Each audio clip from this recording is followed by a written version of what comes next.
New Relight opticals and computerised I clinic. हमारे यहाँ Sarojini hospital के आई स्पेशलिस्ट डॉक्टर अवेलेबल। अपनी आंखों का मुफ्त मायना करवाइए। जी हाँ, sunglasses 99 onward, any number glasses from 250।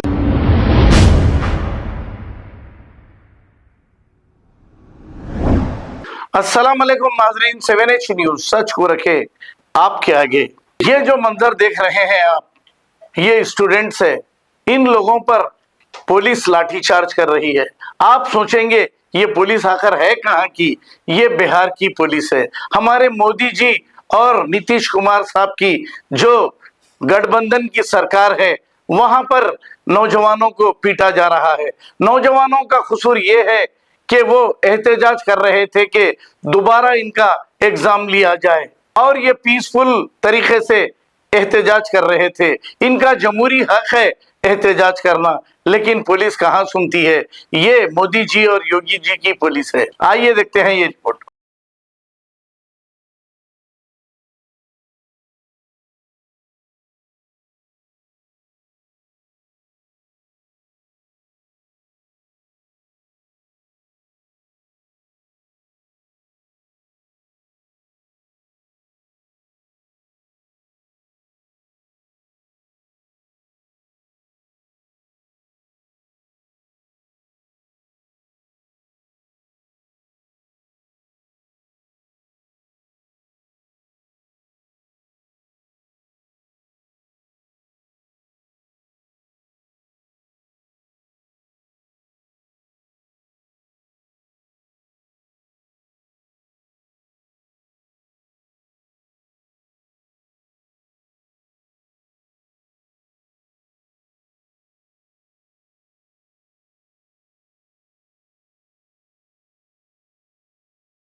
New Relight opticals and computerised I clinic. हमारे यहाँ सरोजनी हॉस्पिटल के आई स्पेशलिस्ट डॉक्टर अवेलेबल। अपनी आंखों का मुफ्त मायना करवाइए। जी हाँ, sunglasses 99 onward, any number glasses from 250 onward, contact lenses any colour ₹99 onward. जो हजरात 60 साल की उम्र से ज्यादा है, हज और उम्रा जाना चाहते हैं, उनके लिए बिल्कुल free number glasses, free home delivery और free eye checkup. New Relight Optical, Talab Katta, main road, opposite to Baba Bahauddin दरगाह। मोबाइल 9848392127। खबर है शहर की, खबर है गाँव की, खबर है सारी दुनिया की। 7H न्यूज पसंद आए तो लाइक कीजिए, शेयर कीजिए और सब्सक्राइब करना ना भूलें। 7H news.